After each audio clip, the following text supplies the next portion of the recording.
तर हे वाक्य मला कधी कधी मलाच आत्मचिंतन करायला लावतं की ह्यातल्या किती लोकांनी मला याच्या आधी बघितलंय. ते ह्यातल्या मला वाटतंय काही लोकांनी 19 फेब्रुवारीला बघितलंय, काही लोकांनी नाही बघितलंय. मग ज्यांना कधी बघितलं नाही, ज्यांना कधी ऐकलं नाही, त्यांची कशी काय आपण आतुरतेने वाट बघतो. एक चिंतनाचा मुद्दा, मी त्याच्यात जास्त वेळ घालवणार नाही. मग हे कधी कधी बर्डन टाकण्यासारखं असतं की बाबा आता तुमचं चांगलं झालं पाहिजे हो बोलणं, नाहीतर मग तुमचं आधी आम्ही जे कौतुक केलं ना, लोक आम्हाला नंतर येऊन बोलतील काय वक्ता आणला होता, काय बोलला. तर या ठिकाणी त्या वाक्याला खऱ्या अर्थाने सार्थ करण्यासाठी मी प्रयत्न करणार आहे माझ्या ठरलेल्या वेळेमध्ये. भारतीय संविधान आम्हाला समजून घ्यायचं आहे.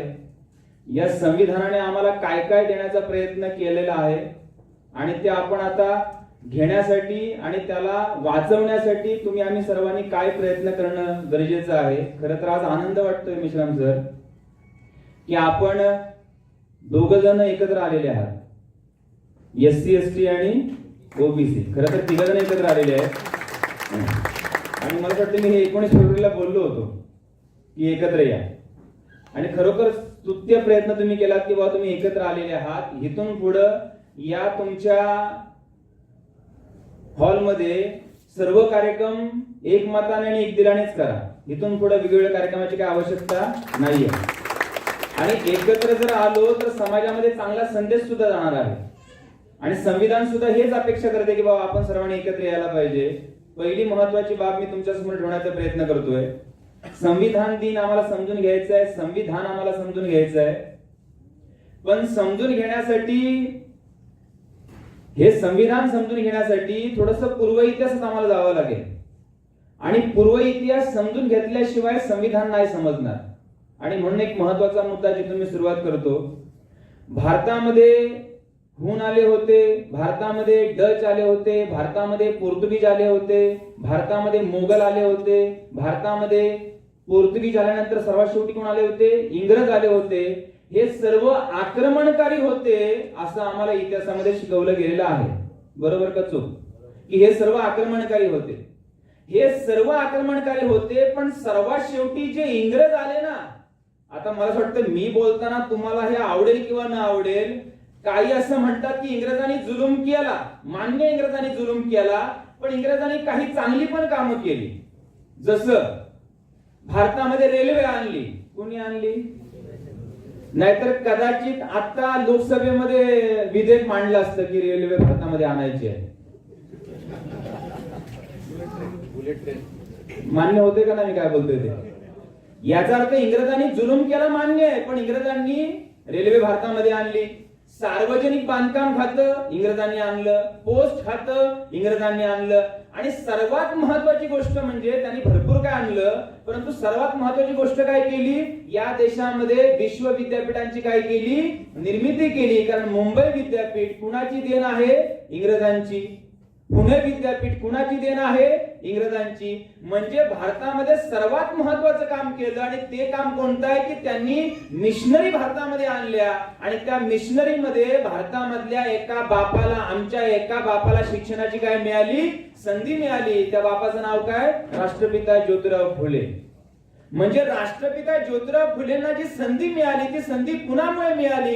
इंग्रजांमुळे मिळाली. मग आता नकारात्मक विचार करा, जर इंग्रज भारतामध्ये आले नसते तर, फुले शिकले नसते तर, बाबासाहेबांना प्रेरणा मिळाली नसती तर, मला वाटतं संविधानाची निर्मिती झालीच नसती. याचा अर्थ हा पूर्व इतिहास जाणून घेणं काळाची काय आहे, गरज आहे. म्हणजे इंग्रज भारतामध्ये आले आणि इंग्रजांनी भारतामधल्या अशा लोकांना शिक्षणाचा अधिकार दिला ज्या लोकांना या देशातले संविधान बनण्याच्या आधीचे कायदे शिक्षण नाकारत होते. काय बोललो मी? संविधान बनण्याच्या आधीचे कायदे इथल्या लोकांना शिक्षण काय करत होते, नाकारत होते. तुम्हाला एकदम ज्वलंत उदाहरण देतो म्हणजे तुम्हाला कळेल की बाबा हे प्रासंगिक सुद्धा चालू आहे का नाहीये. माझ्या पुतणीच्या लग्नाचं कार्य सुरू असताना समोरून सांगितलं गेलं कुंडली पाठवा. काय पाठवा? कुंडली पाठवा. तर माझी पुतणी मला काय बोलली, काका कशाला टेन्शन घेता, हल्ली कुंडली नेट वरती मिळते. तर तिनं कुंडली नेट वरती काढली, तिकडं ती कुंडली त्यांना दिली, तर कुंडली देताना मी तिला असं बोललो, मला जरा कुंडली दाखव, नक्की काय लिहून आले ते बघू दे. तर कुंडलीमध्ये लिहून आलं होतं, गण राक्षस वर्ण शूद्र. गण राक्षस वर्ण शूद्र. मग मी तिला हे समजवलं की तुझा वर्ण काय लिहून आलाय, शूद्र लिहून आलाय.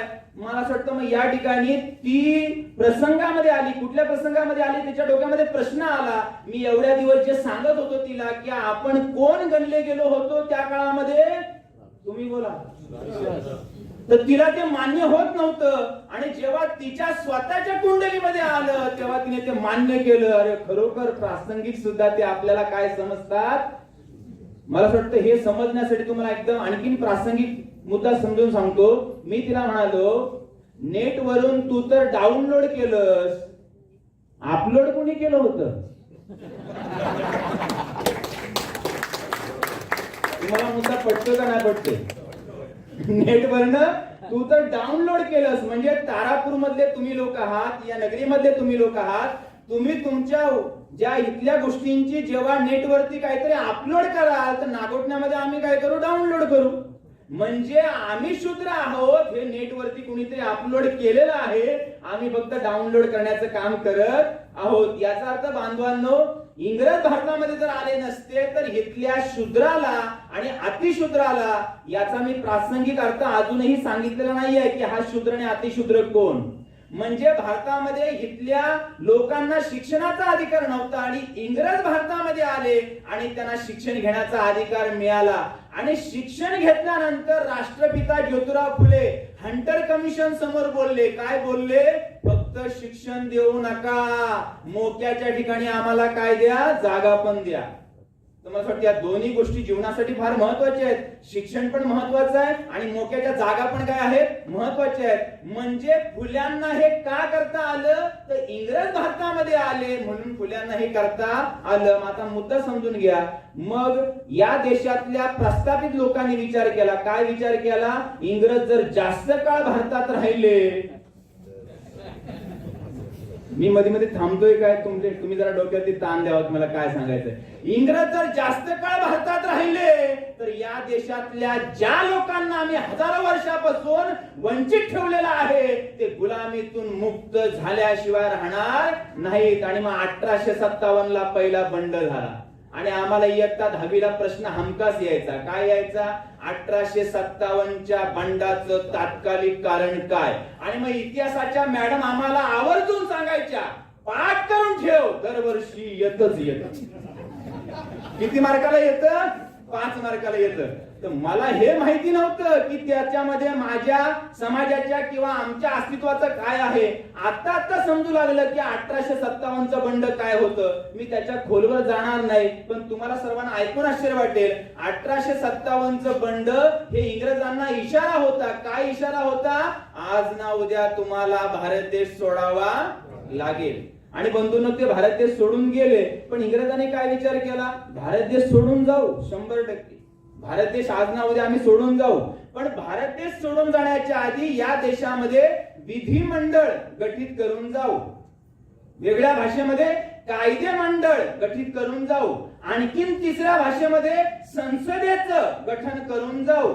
म्हणजे काय? जिथं कायदा बनतो आणि त्या कायद्याच्या प्रक्रियेमध्ये सर्वांना काय मिळेल? प्रतिनिधित्व मिळेल. आजच्या सामान्य भाषेमध्ये काय मिळेल? आरक्षण मिळेल. म्हणजे संसद निर्माण झाली, विधिमंडळ निर्माण झालं, कायदे मंडळ निर्माण झालं. तर कुणामुळे निर्माण झालं? इंग्रजांमुळे निर्माण झालं. आणि मग इंग्रजांनी विचार केला, संसदेला जर आम्हाला चालवायचं असेल तर संसदेला चालवण्यासाठी काय पाहिजे? संविधान पाहिजे. म्हणजे सामान्य भाषेमध्ये काय पाहिजे? घटना पाहिजे. याचा अर्थ बंधूंनो, इंग्रज भारतामध्ये असतानाच संविधान निर्मिती संदर्भात चर्चा काय झाली? सुरू झाली की या देशामध्ये संविधान निर्माण केलं गेलं पाहिजे. मी जास्त इतिहासात जाणार नाही. मला वाटतं एवढ्या गोष्टीतून तुम्हाला कळलं असेल की संविधानाची निर्मिती करण्यासंदर्भात चर्चा का सुरू झाली.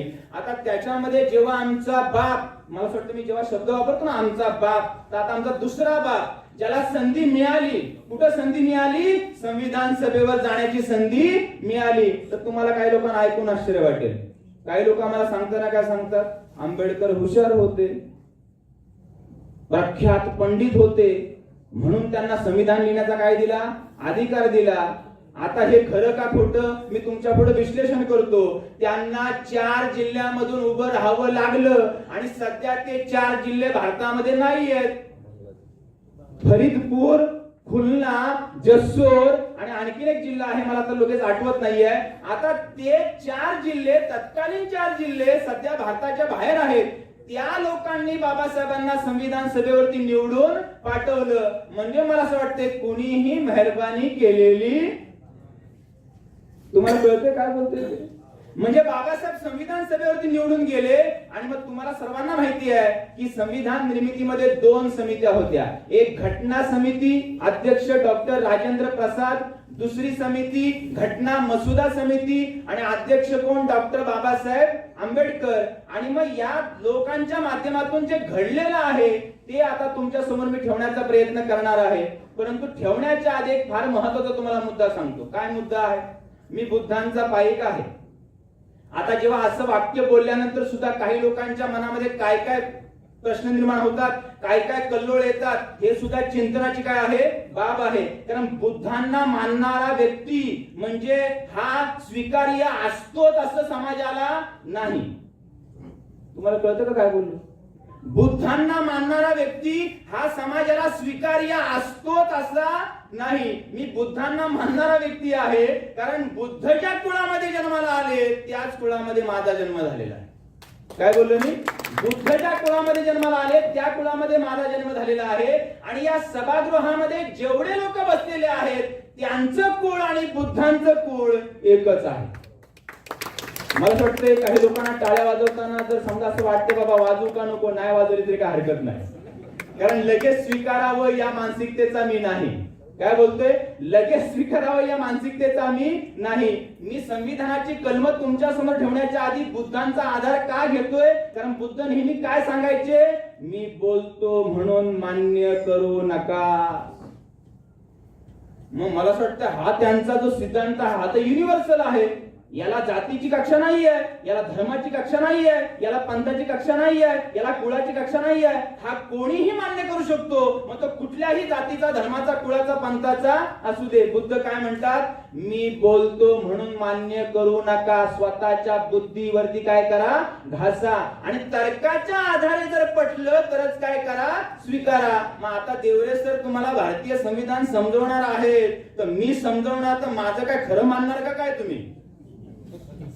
शिंदे साहेब, देशमुख साहेब काय वाटतंय? माझं काय तुम्ही खरं मानणार का काय? कारण शिकलेले लोक सुद्धा समाजाला घातक असतात. कारण ते सुद्धा हाफ नॉलेज देतात आणि half knowledge is always dangerous. त्यामुळे मी तुम्हाला आव्हान करेन, मी आज ज्या ज्या कलमांचा उहापोह करेन ती कलम तुम्ही संविधान विकत घ्या आणि थोडा तरी वाचा. आणि माझ्या बोलण्याची मिळतं जुळतं जर सापडलं तर तुमचं कन्फर्मेशन काय होईल? देवरे सर खरं बोलले. देवरे सर काय बोलले?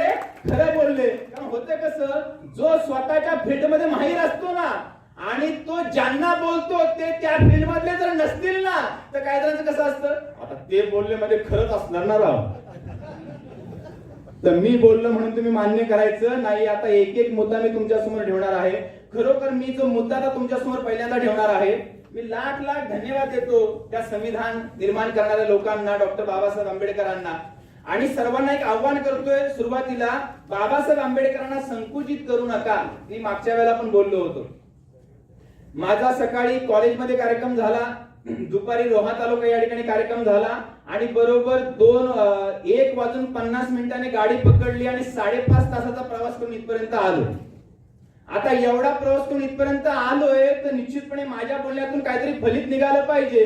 तर मला एक कळत नाही, बाबासाहेब आंबेडकरांना जे जे शिक्षक विद्यार्थ्यांना भाषण लिहून देतात तेव्हा असं काय लिहून देत नाहीत? राष्ट्रपुरुष होते. काय लिहून देतात? दलितांचे उद्धारक होते. तुम्हाला कळतं नाही मला काय सांगायचंय? राष्ट्रपुरुष होते असं जर बिंबवलं तर त्या सभागृहातला प्रत्येक मुलगा काय घेऊन जाईल? आंबेडकर माझे पण होते, कारण मी पण या राष्ट्राचा आहे. तुम्हाला कळते काय बोलतो? आणि जर दलित लिहून दिलं तर दलितांव्यतिरिक्त म्हणजे अनुसूचित जाती व्यतिरिक्त त्यातल्या त्यात बौद्ध लोकांच्या व्यतिरिक्त बाकी काय घेऊन जातील? आमचे कुठं होते? तुम्हाला मुद्दा पडतोय ना काय सांगायचंय? कुठल्याही महापुरुषाला संकुचित करू नका, कारण तो जातीचा नसतो, धर्माचा नसतो, तो मानवतावादाचा असतो आणि म्हणून तो महापुरुष असतो. मान्य आहे का नाही तुम्हाला? म्हणजे बाबासाहेबांना संकुचित करणं ही चुकीची बाब आहे. इथून पुढे तरी बाबासाहेबांना दलितांचे कैवारी म्हणणं आपण टाळलं पाहिजे आणि समस्त भारतीयांचे कैवारी अशी काय केली पाहिजे, सुरुवात केली पाहिजे. बाबासाहेब आंबेडकर भारतामधल्या प्रत्येक घराघरामध्ये पोहोचल्याशिवाय राहणार नाहीत आणि बाबासाहेबांना जाणणं आहे ना, हे आपोआपच संविधानाला वाचणं आहे. काय बोलतोय मी? बाबासाहेबांना जाणणं हे आपोआपच संविधान काय करणं आहे, वाचणं आहे. कारण ज्यांची ज्यांची क्युरिओसिटी वाढते की मला आंबेडकर जाणायचे आहे, ते संविधानाकडे आल्याशिवाय राहत नाहीत. तो तुम्हाला मुद्दा पडतोय मला काय सांगायचंय? तर बाबासाहेबांना आपल्याला संकुचित करायचं नाहीये, त्यांना आम्हाला युनिव्हर्सल करायचं आहे. मग आता बाबासाहेब आंबेडकरांनी कलम नंबर 1 मध्ये काय मोठं काम केलेलं आहे हे बंधून आपण सर्वांनी समजून घेणं फार गरजेचं आहे. इंग्रजांच्या काळामध्ये भारताला वारंवार भारत शब्द वापरला जात नव्हता. काय शब्द वापरला जात होता? इंडिया. काय शब्द होता इंग्रज भारतामध्ये असताना? इंडिया. आता इंडिया शब्दाचा वापर इंग्रज भारतामध्ये असताना केला जात होता. जेव्हा भारतीय संविधान लिहिलं गेलं तेव्हा संविधान निर्माण करणाऱ्या लोकांना हे माहिती होतं. काय माहिती होतं? इंडिया लिहित असताना जर इंडियाचं मराठीमध्ये काय भाषांतर होतं हे पण जर आता जर लिहून नाही ठेवलं तर कदाचित 2020 मध्ये संसदेमध्ये बहुमताच्या आधारे इंडिया दॅट इज काय कळतं का ना? काय माहिती काय सांगतोय मला? अप्रत्यक्षरित्या तुम्हाला काय समजवतोय? म्हणजे त्यांना हे माहिती होतं. काय माहिती होतं? भारत हा एका विशिष्ट धर्माला मानणारा देश नाहीये.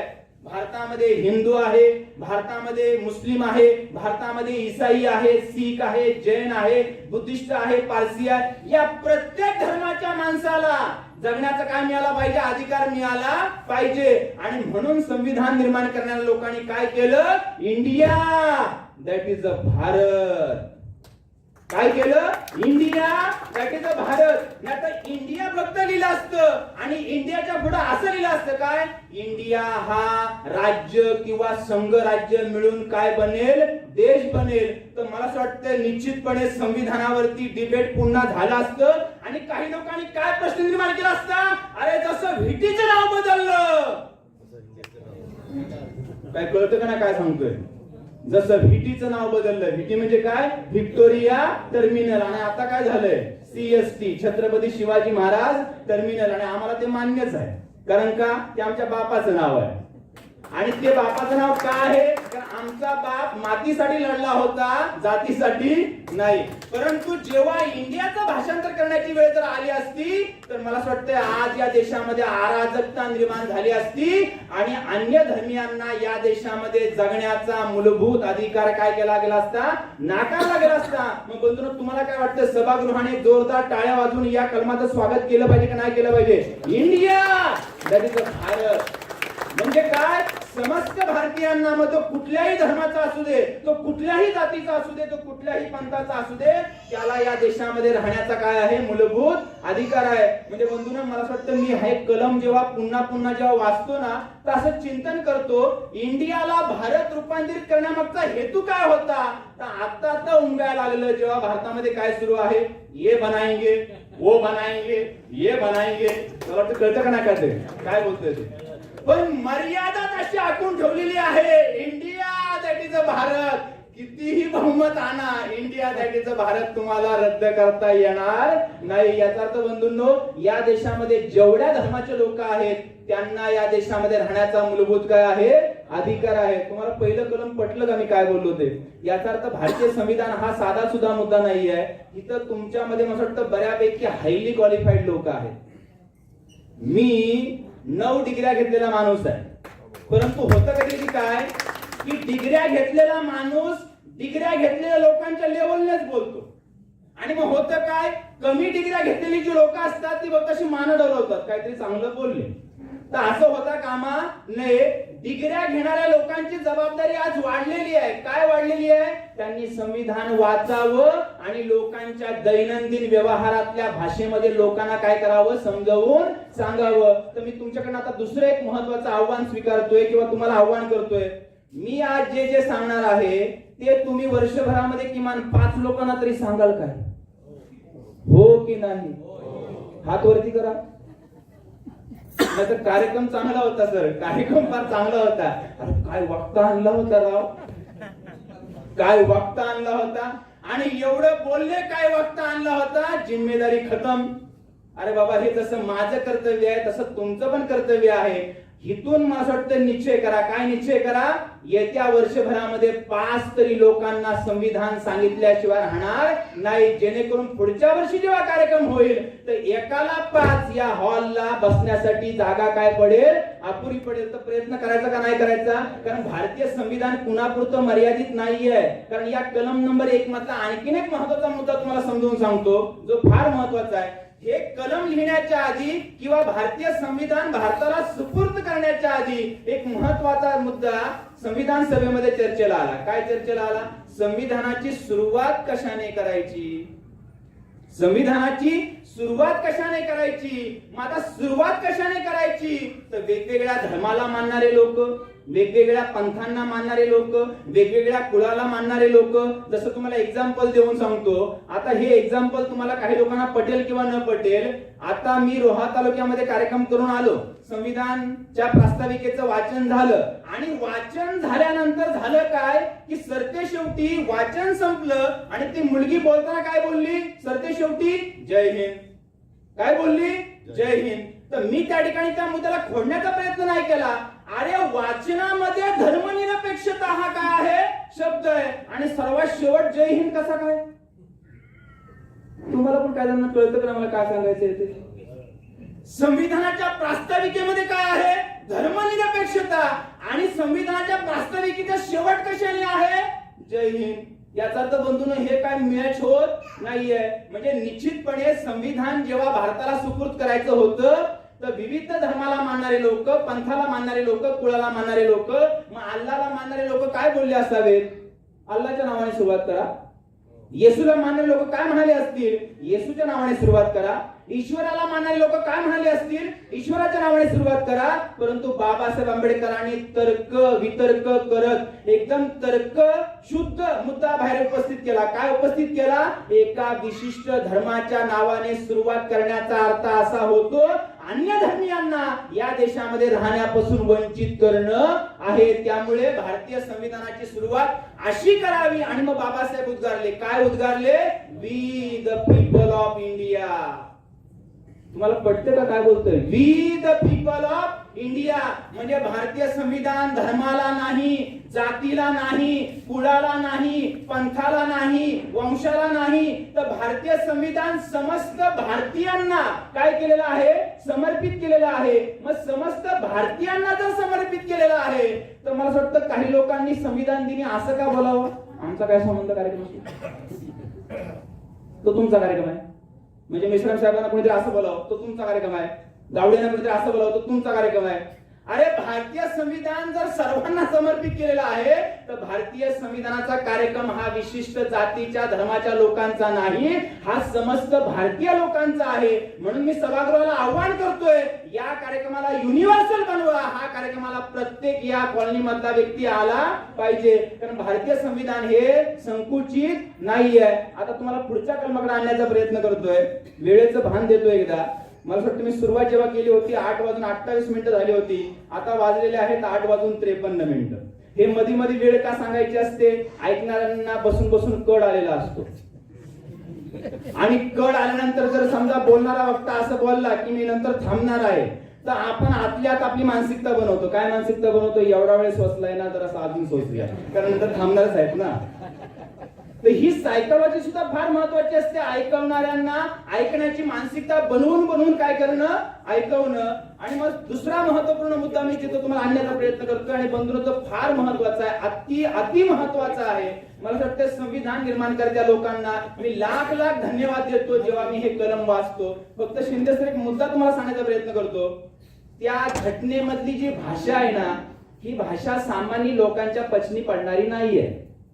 आता शिंदे सरांनी मला विचारलं, मी त्यांना विचारलं, सर तुम्ही कुठले? ते बोलले मी घाटमाथ्यावरचे. मी पण त्यांना बोललो मी पण घाटमाथ्यावरचा. आता एक दुसरा मुद्दा सांगतो, मी घाटमाथ्यावरचा पण आहे, पण कोयना धरण झालं आणि आम्ही रायगड जिल्ह्यामध्ये आलो. आम्ही कोयना प्रकल्पग्रस्त. आणि जेव्हा आम्ही कोयना प्रकल्पग्रस्त म्हणून आलो तर मला काय माहित नाही आम्हाला काय सरकारने दिलं, पण काका आमच्या संघटनेमध्ये काम करता करता सरकारने 1984 ला आमच्यासाठी जो GR काढला होता, जेव्हा मी 4 वर्षाचा होतो आणि वय वर्ष 24 असताना जेव्हा तो माझ्या हातामध्ये पडला, तर आमच्यासाठी 12 का 13 मागण्या त्यांनी मान्य केल्या होत्या. आणि सरते शेवटी शिंदे सर एक वाक्य लिहिलं होतं. काय वाक्य लिहिलं होतं? खालील सर्व गोष्टी मान्य करण्यासाठी किंवा लागू करण्यासाठी सरकार बंधनकारक असेलच असे नाही. तुम्हाला ते कळतं का नाही माहिती काय सांगायचं. आणि आम्हाला अडाणीपणामुळे बरेच वर्ष समजलंच नाही की बाबा सरकार आमच्या लोक सरकारने 12-13 मागण्या मान्य केल्या ना, आपण खाली काय लिहून ठेवलंय? वरील गोष्टी मान्य करण्यासाठी सरकार बंधनकारक असेलच असं नाही. आता इथं शाळेमधल्या सुद्धा काही मुली आहेत, काही मुलं आहेत. इयत्ता 11वीला मी शिकवतो, तर मुलांना काय सांगतो, मधल्या सुट्टीमधून जाण्यासाठी काहीही हरकत नाही, पण अर्ज देऊन जायचा. आणि मग अर्ज देऊन जायचा तर ती मुलं बोलतात सर ठीक आहे, आणि अर्ज द्यायला तयार आहोत. आणि मग कोणीही आला तर मी लगेच आणखीन एक वाक्य बोलतो, मला विहित नमुन्यामध्ये अर्ज पाहिजे, मी अर्ज स्वीकारणार नाही. तुम्हाला तरी कळलं का मला काय सांगायचंय? मला विहित नमुन्यामध्ये अर्ज पाहिजे म्हणजे काय? प्रिस्क्राईब फॉर्म पाहिजे म्हणजे काय? हित कुणाचं नाव, नंतर विषय, नंतर अर्जदार, नंतर महोदय, असं प्रिस्क्राईब फॉर्म पाहिजे. नाहीतर हल्लीच्या 11वीची पोरं एका ओळीमध्ये अर्ज लिहून आणतात, माझ्या पोटात दुखतंय मला घरी जायचं. त्याला काय अर्ज बोलतात? म्हणजे शासकीय भाषा, प्रशासकीय भाषा मुलांच्या पचनी पडत नाही. अरे जर मुलांच्या पचनी पडत नाही तर शिकल्या सवरलेल्या लोकांचं काय? याचा अर्थ बंधूंनो, संविधान सोप्या भाषेमध्ये तुम्हाला समजवण्याचा प्रयत्न करतोय मी. कलम नंबर 13 उपकलम 1 गांभीर्याने ऐका. पहिल्यांदा ती संविधानातलीच इंग्लिश मधली मराठीमध्ये केलेली जी लँग्वेज आहे ती तुमच्या समोर ठेवण्याचा प्रयत्न करतो. काय लिहिलंय? संविधान लागू होण्याच्या लगतच्या दिवसापर्यंत. थांबलो मी. संविधान लागू होण्याच्या लगतच्या दिवसापर्यंत, संविधान लागू झालेल्या दिवसानंतर, जर लगतच्या दिवसापर्यंत भारतामध्ये असा एखादा कायदा असेल आणि तो कायदा राज्यघटनेशी जर विसंगत असेल तर असा कायदा आजच्या तारखेपासून शून्यवत करण्यात येत आहे. काय बोललो? काही जणांना कळलं का? एकदम साध्या भाषेमध्ये समजवतो. म्हणजे काय? संविधान लागू होण्याच्या तारखेपासून, तुम्ही बोला कोणती तारीख आहे? 26 जानेवारी 1950. त्याच्या आदल्या दिवसापर्यंत म्हणजे तुम्ही बोला 25 जानेवारी 1950.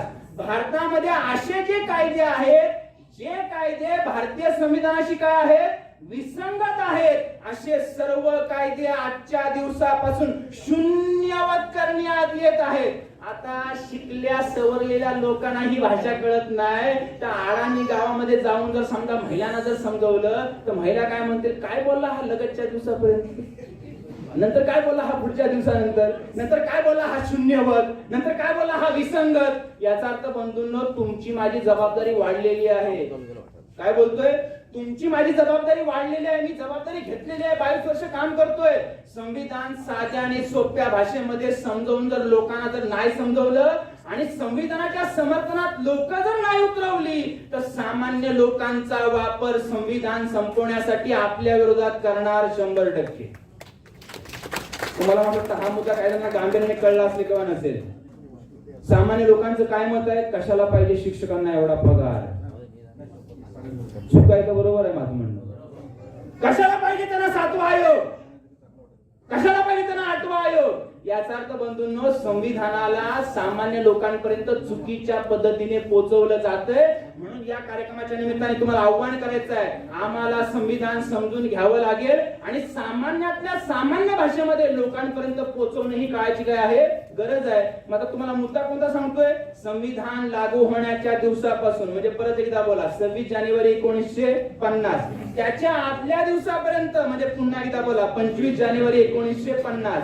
जे जे कायदे या देशामध्ये लागू आहेत आणि जे संविधानाशी काय आहेत? विसंगत आहेत असे सर्व कायदे आजच्या दिवसापासून शून्यवत करण्यात येत आहेत. मग एकच फक्त उदाहरण देतो, मनुस्मृती.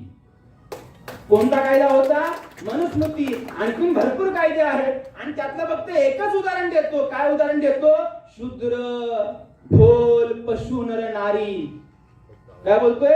शूद्र, ढोल, पशु, नर, नारी सब है ताडन के अधिकारी. अर्थात काय? शूद्र आहेत, पशु आहेत, नर नारी आहेत, हे सर्वजण काय आहेत? मारण्याच्या काय आहेत? मग फक्त पुढचा शब्द हा तुम्हाला आवडणार नाही, लायकीचे आहेत. मारण्याच्या काय आहेत? लायकीचे आहेत. आता मनुस्मृती म्हणते हे मारण्याच्या लायकीचे आहेत आणि भारतीय संविधान काय बोलते? 50% स्त्रियांना आरक्षण मिळालं पाहिजे.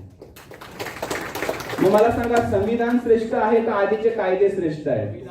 मग संविधान महिलांनी अंगीकारलं पाहिजे का आधीचे कायदे अंगीकारले पाहिजे? आणि मला वाटतं मी तुम्हाला पुरावा देऊन सांगतो, जो फार महत्वाचा पुरावा आहे. 1953 ला जेव्हा बाबासाहेब आंबेडकरांनी स्वतःच्या कायदे मंत्रीपदाचा राजीनामा दिला, पण फक्त साल कदाचित चुकला असेल माझं, आणि जेव्हा राजीनामा दिला तर राजीनाम्यामध्ये 4 कारणे दिली बाबासाहेबांनी आणि त्या कारणामध्ये 2 नंबरचं कारण काय होतं? हिंदू कोड बिल लागू केलं जात नाही म्हणून मी माझ्या कायदे मंत्रीपदाचा काय देतो? राजीनामा देतो. म्हणजे महिलांसाठी स्वतःच्या कायदे मंत्रीपदाचा राजीनामा देणारे डॉक्टर बाबासाहेब आंबेडकर. आणि बाबासाहेब आंबेडकरांचा कार्यक्रम जर लागला गेला तर वरच्या वर्गामध्ये ज्या महिला आहेत किंवा ओबीसी वर्गामधल्या ज्या महिला आहेत किंवा मराठा समाजामधल्या ज्या महिला आहेत,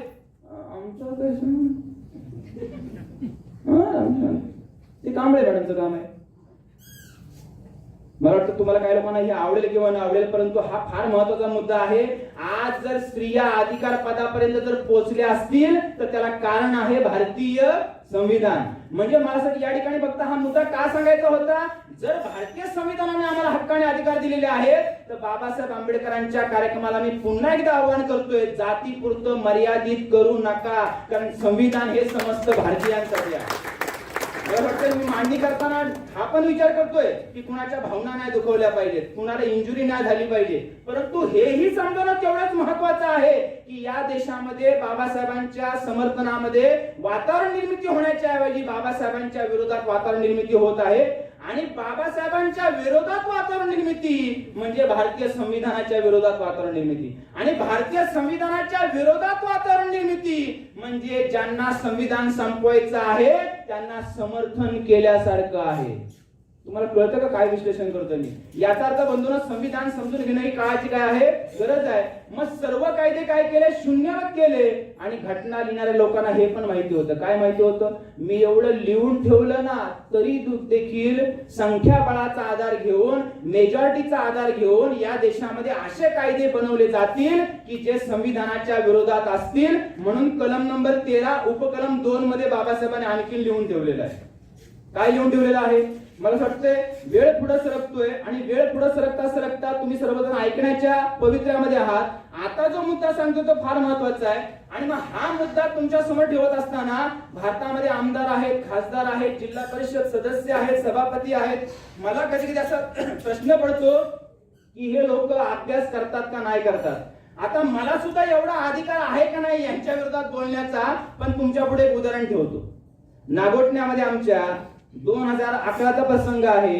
एक कार्यक्रम होता आणि कार्यक्रमाच्या निमित्ताने पालघर जिल्ह्यामधले एक आमदार आले होते. त्या आमदारांना मी माझ्या भाषणातून आव्हान केलं. काय आव्हान केलं? आमदार साहेब, आपण तिथं आता आहात तर तुम्ही काय करा, आदिवासी बांधवांसाठी असणारी अनुसूची 5 आणि 6 फक्त चर्चेला आणा. काय बोललो मी? आदिवासी बांधवांसाठी असणारी अनुसूची 5 आणि 6 फक्त काय करा, चर्चेला आणा. मी बोललो, तिथं जाऊन बसलो, ते माझ्या बाजूला बसले होते. त्यांनी मला कानामध्ये विचारलं. काय विचारलं? की अनुसूची 5 आणि 6 भानगड काय? म्हणजे ज्यांना आम्ही आमचे प्रतिनिधी मानतो, ज्यांना आम्ही निवडून देतो, त्यांना जर संविधानाच्या कलमाचा अर्थ समजत नसेल तर बंधूंनो, तुमची आणि माझी जबाबदारी वाढलेली आहे. म्हणून बाबासाहेबांना हे माहिती होतं, संविधान निर्माण करणाऱ्या लोकांना हे माहिती होतं, एवढं लिहून सुद्धा संविधान संपवण्यासाठी कायदे बनवले जाऊ शकतात. आणि म्हणून मग कलम नंबर 13 उपकलम 2 मध्ये लिहून ठेवले. काय लिहून ठेवले? भारतीय संविधानाच्या मूलभूत अधिकाराचं उल्लंघन करणारा कोणताही कायदा जर संसदेने जर पास केला तर तो पास करण्याच्या वेळेसच शून्यवत मानला जाईल. मग आता कल्पना करा, तुमच्यापुढे एक मुद्दा ठेवतोय. कुठला मुद्दा ठेवतोय? सरकार म्हणते खाजगीकरण करा, मूलभूत अधिकाराचं उल्लंघन आहे, शून्यवत होईल तो. पण बहुमत कुठं आहे? तुम्हाला मुद्दा कळतोय काय सांगतोय ते? शून्यवत होईल तो. जर प्रायव्हेटायझेशनचा मुद्दा जर ह्यांनी आणला तर हे मूलभूत अधिकाराचं काय आहे? उल्लंघन आहे. आणि मूलभूत अधिकाराचं उल्लंघन आहे तर कलम नंबर 13 उपकलम 2 काय सांगतं? असा कुठलाच कायदा पास करता येणार नाही जो मूलभूत अधिकाराचं काय करेल? उल्लंघन करेल. आणि जरी केला तर तो करताक्षणी काय मानला जाईल? शून्यवत मानला जाईल. मला वाटतं आपले सगळे खासदार जर बहुमताने जर आले तर या देशामध्ये आपल्या विरोधात जे जे कायदे बनलेले आहेत ना, कलम नंबर 13 उपकलम 2 चा आधार घेऊन आपले सर्व खासदार एका दिवसामध्ये हे सगळं बदलून टाकू शकतात. आणि त्याला कारण काय असणार आहे? भारतीय संविधान. म्हणजे बंधूंनी एवढं सगळं करून ठेवलंय, पण आमचे लोक बोलायला काय नाहीये? तयार नाहीये. आणि मग आमचे लोक जर बोलायला तयार नसतील तर मला वाटतं हे असं कार्यक्रम हे माध्यम आहे की जनमत तयार याच्यातून आपण तयार केलं पाहिजे. तर आजचा कार्यक्रम हा जनमत बनवण्याचा काय आहे? कार्यक्रम आहे. मला वाटतं एवढं मी तुम्हाला इथपर्यंत आणण्याचा प्रयत्न केला. किती जणांची आता भावना बनते की बाबा नाही आता थोडं तरी असा विचार करतो, एकदा तरी वाचतो. जरा हातवरती कुणाचं असं मत बनते, एकदा तरी वाचतो. बनलंय मत. मला वाटतं तुम्हाला खूप समाधान वाटते बाबा, एवढी तरी भावना तुमची बनली की बाबा एकदा तरी संविधान वाचतो. आणि वाचा. आणि आता पुढे तुम्हाला आणण्याचा प्रयत्न करतो. आज आपल्याला जो जगण्याचा अधिकार मिळालाय तो सुद्धा संविधानानेच दिलाय. तुम्हाला ऐकून आश्चर्य वाटेल. आज सकाळी 11 वाजता आमच्या कॉलेजला कार्यक्रम झाला. कार्यक्रमाच्या ठिकाणी मी जेव्हा गेलो तर मी जाण्याच्या आधी काही मुलं आणि मुली पण बोलत होते. तर मुलं आणि मुली बोलत होते आणि समोरची मुलं मात्र बडबड करत होते. मी जेव्हा माईक मध्ये उभा राहिलो तर मुलं स्तब्ध झाले. आणि मग मुलांना बोललो, काय बोललो?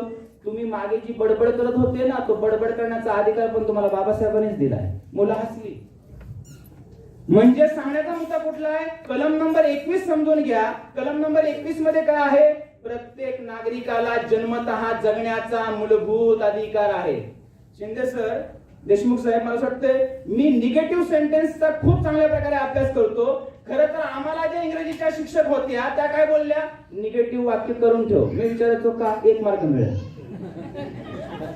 खरं तर निगेटिव्ह वाक्य 1 मार्कासाठी नसतं, तर्क डेव्हलप व्हावा यासाठी निगेटिव्ह असतं.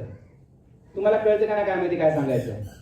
तुमच्यामध्ये तर्क डेव्हलप व्हावा म्हणून निगेटिव्ह सेंटेन्स असतं. म्हणजे फॉर एक्झाम्पल भारतीय राज्यघटनेमध्ये कलम नंबर 21 मध्ये असं का लिहावं लागलं की जन्मतः प्रत्येक भारतीय नागरिकाला जगण्याचा काय आहे? मूलभूत अधिकार आहे. याचा अर्थ संविधान लागू होण्याच्या आधी आम्हाला जगण्याचा मूलभूत अधिकार. तुम्ही बोला सर्वांनी. मूलभूत अधिकार म्हणजे आम्हाला कोणीही मारू शकत होतं, आमच्यावरती कोणीही अन्याय करू शकत होतं. पण त्या कलम नंबर 21 ने आम्हाला काय दिला? जगण्याचा काय दिला? मूलभूत अधिकार दिला. मला असं वाटतं हे वाचताना कधी कधी शहारे येतात आणि मग नतमस्तक होतं त्या लोकांसमोर की किती चांगलं लिहून ठेवलं की तुम्ही आम्हाला जगण्याचा काय दिला? मूलभूत अधिकार दिला. आणि बंधू त्याच्यामध्ये हे पण नोंदून ठेवलंय. काय नोंदून ठेवलंय? जगण्यासाठी जे जे लागतं ते शासन आणि प्रशासनाने पुरवलं पाहिजे. वाचा सर्वांनी, मी बोलतोय ते सर्व. जगण्यासाठी जे जे लागतं ते शासन आणि प्रशासनाने पुरवलं पाहिजे. मग जगण्यासाठी काय लागतं? शिक्षण. संविधान निर्माण झालं आणि गाव तिथं शाळा निर्माण झाल्या. मला वाटतं तुमच्या पैकी बऱ्याच जणांच्या गावातल्या शाळा या 60 नंतरच्या असते. माझ्या गावातली शाळा 1964 ची आहे. याचा अर्थ संविधान निर्माण झालं आणि संविधान निर्माण करणाऱ्या लोकांनी विचार केला. काय विचार केला? ज्ञानगंगा घेण्यासाठी लोक इकडे येणार नाहीत, ती त्यांच्या घरपर्यंत गेली पाहिजे. मग जिथं मुलगा जन्माला येईल, ज्या गावामध्ये जन्माला येईल, त्या गावामध्येच त्याला काय मिळालं पाहिजे? 1ली ते 4थीचं शिक्षण मिळालं पाहिजे. किती लोक आपण त्यातले आहोत ज्यांनी गावातच शिक्षण केलं 1ली ते 4थी? आणि आपण मोठ्या पदावरती आलो का नाही आलो सांगा? म्हणजे त्यावेळेचं शिक्षण कसं होतं? चांगलं होतं. परंतु आता काय झालं? भारतीय संविधानाने आम्हाला अधिकार दिला शिक्षणाचा, पण लागू करणाऱ्या लोकांनी त्याचा विपर्यास केलेला आहे. आणि विपर्यास कसा केला? मोफत शिक्षण देणार, सक्तीचं शिक्षण देणार, पण 1ली ते 8वी परीक्षा नाही घेणार. किंवा परीक्षा सक्तीच्या नाही करणार. आता परीक्षा सक्तीच्या नाही करणार, त्यामुळे मुलांची मानसिकता काय बनणार? समजा मुलांना रागारागाने शिक्षक बोलले, एक गाढवा अभ्यास कर नापास करी, तर पोरग काय म्हणते, सर कशाला मस्करी करताय?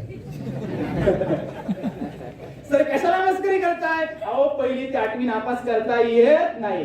आणि समजा आई बोलली, बाबा बोलले, अरे मेल्या अभ्यास कर, तर पोरग तोंडावर काय बोलते, कशाला टेन्शन देते, मी पासच आहे ना 8वी पर्यंत. त्यामुळे काही शिक्षकांनी पण मानसिकता बनवली, कारण मी पण स्वतः शिक्षक आहे, शिकवलं काय नाही शिकवलं काय, पास करायचंच आहे ना राव. तुम्हाला गांभीर्य कळतं का नाही काय सांगायचं याच्यातून? बघा आता आपल्या येणाऱ्या 11वी 12वीला येणाऱ्या पिढ्या कशा आहेत बघा, त्यांना बोललेलं साधं लिहिता येत नाही, 4 वाक्य लिहू शकत नाही. मला आठवतंय मी जेव्हा 10वीला होतो 2.5 पानं निबंध लिहिला होता. हल्लीच्या मुलांना 1 पान सुद्धा निबंध लिहिता येत नाही. याचा अर्थ बंधूंनो, संविधानाने दिलंय काय आणि आमच्या पदरामध्ये पडतंय काय? म्हणजे आम्हाला याच्यावरती विचार करणं ही काळाची काय आहे, गरज आहे. कारण जगण्यासाठी काय लागतं? शिक्षण लागतं. गाव तिथं शाळा निर्माण झाल्या, पण गाव तिथं शाळा आता बंद पडण्याच्या प्रक्रियेमध्ये आहेत. आणि मला वाटतं शिंदे सर, आपण जो मुद्दा बोलले तो फार महत्वाचा आहे. मी तुम्हा सर्वांना आवाहन करतोय, एकदा तरी आपल्या गावी जा आणि प्राथमिक शाळेमध्ये निवेदन द्या की प्राथमिक शाळा बंद होता कामा नये. समाधान वाटेल, काहीतरी चांगलं काम केलं. मला वाटतं मी काय मुद्दा बोललो बऱ्याच कळलंच नाही वाटतं मी काय बोललो ते. कारण होतंय काय, जे पुढारलेले आहेत, जे आर्थिकदृष्ट्या सक्षम आहेत, ते त्यांच्या मुलांना कॉन्व्हेंटला टाकतील, इंग्लिश मिडियमला टाकतील. पण आपला सख्खा चुलत असेल किंवा आपला सख्खा भाऊ असेल आणि जर तो अडाणी आणि शेतकरी जर असेल, तर त्याच्या मुलाला आपल्या गावातली प्राथमिक शाळा गरजेची आहे, ती बंद पडता कामा नये. माझं मत तुम्हाला पटतंय का नाही पटतंय? तर मला वाटतं यांना सर्वांना मी आवाहन करतो, एकदा तरी गावी जा. नाहीतर कसं होतं शिंदे सर, बरेच जण रिटायरमेंट होईपर्यंत गावाला जातच नाही. काय बोलतच नाही तुम्ही, काय हसत पण? बरेच जण रिटायरमेंट होईपर्यंत गावाला जातच नाहीत आणि वेगवेगळ्या कार्यक्रमामध्ये भाषणामध्ये बोलतात, समाज अडाणी आहे, लोक माग आहेत. अरे अडाणी आहे, माग आहे, तर चला गावाकडं, आणूया त्यांना पुढं. कारण मी तुम्हाला सांगतो, मी भाषण करतो, पण मी रोज गावामध्ये पण जातो. शनिवार रविवार मी आउट ऑफ स्टेशन असतो. दुपारी शनिवारी रोज मला बायको विचारते, या शनिवारी कुठं जाणार, सांगून ठेवा, बॅग तयार करून ठेवायचे. आज माझ्या सख्या चुलत भावाची पूजा होती, नतमस्तक त्याला झालो, त्याच्या पाया पडलो की बाबा अर्जंट कार्यक्रम लागलाय, मला जाणं आहे. आणि मला असं वाटतंय गावडे सर, तो तर रागामध्येच होता, पण बोला ठीक आहे चल, तो तसा कार्यक्रम तुझा आहे, बायको आहे ना, तुझी पोर आहेत ना, काही हरकत नाहीये. त्यांनी मान्य केलं म्हणून मी इथपर्यंत आलो. नाहीतर पूर्ण कार्यक्रमाचं नियोजन आणि आयोजन माझ्याकडे होतं, अनाउन्समेंट करणारा मी होतो आलेल्या लोकांसाठीच. ते सर्व टाकून मी या ठिकाणी आलो. का तर कधी कधी चांगल्या कामासाठी स्वतःचा त्याग करावा लागतो आणि आमच्या लोकांनी हा त्याग केला पाहिजे. मी माझं मोठं पण म्हणून सांगत नाहीये, असं करणं ही काळाची काय आहे, गरज आहे. नाहीतर प्राथमिक शाळा बंद पडल्याशिवाय राहणार नाही.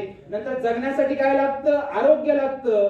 तुम्हाला ऐकून आश्चर्य वाटेल, काय निर्माण झाले, आरोग्य केंद्र निर्माण झाले. आणि आरोग्य केंद्राविषयी 2 फक्त महत्त्वाचे मुद्दे सांगतो. मी माझ्या आईचा पत्र पकडायचो, सरकारी हॉस्पिटलमध्ये जायचो, डॉक्टर चिठ्ठी लिहायचा आणि माझ्या आईला काय बोलायचा, मावशी चिठ्ठी घ्या आणि बाजूच्या खिडकीमधनं काय घ्या, औषध घ्या. आज मी माझ्या बायकोला सरकारी हॉस्पिटलमध्ये घेऊन जातो, पत्र पकडून घेऊन जात नाही, बाईकवरती बसून घेऊन जातो. आणि जेव्हा डॉक्टरकडे जातो तर डॉक्टर मला चिठ्ठी लिहून देतो आणि चिठ्ठी लिहून देताना काय बोलतो, सर माफ करा, चिठ्ठीत नाही घ्या, पण औषध बाहेर नाही घ्या. हे आम्ही अजागृत राहण्याचं कारण आहे.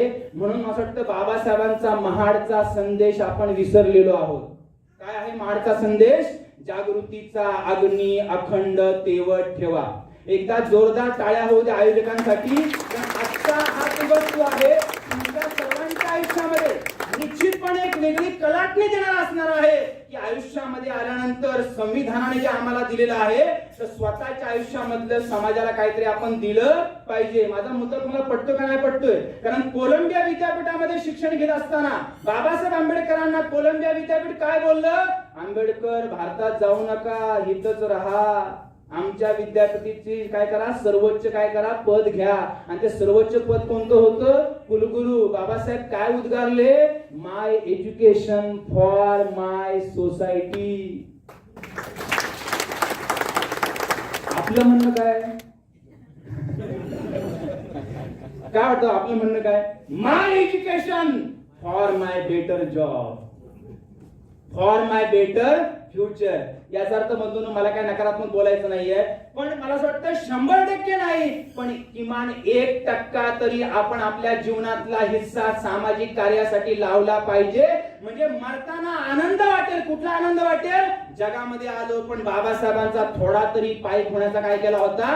प्रयत्न केला होता. आणि म्हणून तुम्हाला आव्हान करतोय, कलम नंबर 21 घरी गेल्यानंतर वाचा.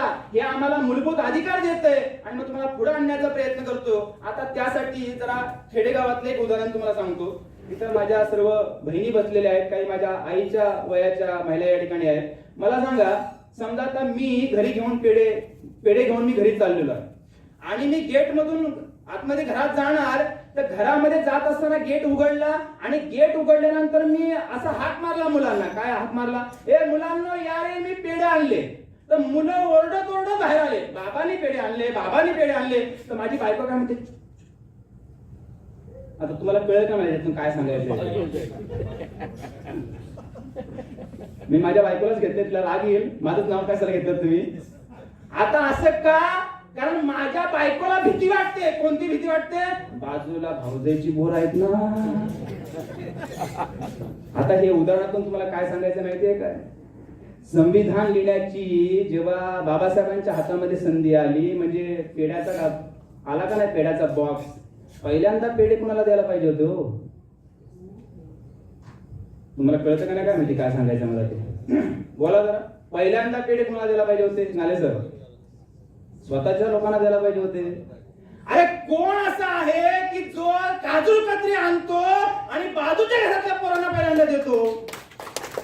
याचा अर्थ लाख लाख धन्यवाद डॉक्टर भीमराव रामजी आंबेडकरांना की संविधानामध्ये पहिल्यांदा तरतूद कुणाची आहे? ओबीसी बांधवांची आहे. नंतर कुणाची आहे? एससी बांधवांची आहे. नंतर कुणाची आहे? एसटी बांधवांची आहे. पण झालं कसं? आमच्या ओबीसींचा पण दोष नाहीये. काय बोलतोय? आमच्या ओबीसींचा पण दोष नाहीये. असं मी का म्हणतोय? कारण ज्यांनी संविधान समजवलं त्यांनी समजवताना काय समजवलं? बीसी. तुम्ही बीसी, तुम्ही बीसी, मानसिकताच नाही बनली. तुम्ही बीसी, खरं तर काय बोलायला पाहिजे होतं? ओबीसी. तुम्ही बीसी, काय बोलायला पाहिजे होतं? ओबीसी. तुम्ही बीसी. तुम्हाला कळतं का मी का असं बोलतोय? रिपीट. याचा अर्थ ज्यांच्या नावामध्ये बीसी नावाचा शब्द नव्हता त्यांची 50 पासून मानसिकता बनवली, यू आर बीसी. आणि ज्यांच्या नावामध्ये नव्हता त्यांनी मान्य पण केलं, आम्ही बीसी. तुम्हाला कळतं का नाही काय माहिती काय सांगतो? एससी एसटीच्या नावामध्ये बीसी आहे का बघा जरा. मला वाटतं काही जण म्हणतात एवढ्या दिवस माहितीच नव्हतं, एवढ्या दिवस माहितीच नव्हतं की आपल्या नावामध्ये बीसी शब्द नाहीये. ज्यांच्या नावामध्ये बीसी शब्द नाहीये ते स्वतःला बीसी समजतात आणि ज्यांच्या नावामध्ये खऱ्या अर्थाने बीसी शब्द आहे आणि ओ टाकला का काय बनतो? ओबीसी. 1992 ला जेव्हा मंडल कमिशन आलं ना, तेव्हा खऱ्या अर्थाने ओबीसींना कळलं की आपली सुद्धा संविधानामध्ये पहिल्यांदा काय आहे? तरतूद आहे. आणि मग तेव्हापासून ओबीसी समाजामध्ये बाबासाहेबांविषयी जागृती व्हायला काय झाली? सुरुवात झाली. पण तुम्हाला हे सुद्धा मधून ऐकून आश्चर्य वाटेल, हे सर्व का घडलं? तर कलम नंबर 340 तुमच्या समोर बोलण्याचा प्रयत्न करतो, जे फार महत्वाचं आहे. बाबासाहेबांनी काय लिहून ठेवलेलं आहे? राष्ट्रपतींना अधिकार देण्यात येतात की, राष्ट्रपतींना अधिकार देण्यात येतात की त्यांनी आयोग नेमावा आणि आयोग नेमून ओबीसींची संख्या किती आहे ही निश्चित करावी आणि तो आयोग ज्या शिफारशी करेल त्या शिफारशी भारतामध्ये काय कराव्या? लागू करण्यात याव्या. मग तुम्हाला ऐकून आश्चर्य वाटेल, बाबासाहेब आंबेडकरांनी असं म्हटलं 340 कलम लागू करत नाहीत म्हणून बाबासाहेबांनी स्वतःच्या कायदे मंत्री पदाचा काय दिला? राजीनामा दिला. याचा अर्थ ओबीसींच्या आयोगासाठी राजीनामा देणारा भारतामधला पहिला महापुरुष कोण आहे? डॉक्टर भीमराव रामजी आंबेडकर. आणि बाबासाहेबांनी राजीनामा दिला, पहिला आयोग नेमला गेला. आयोगाचं नाव काय? काकासाहेब कालेलकर कमिशन.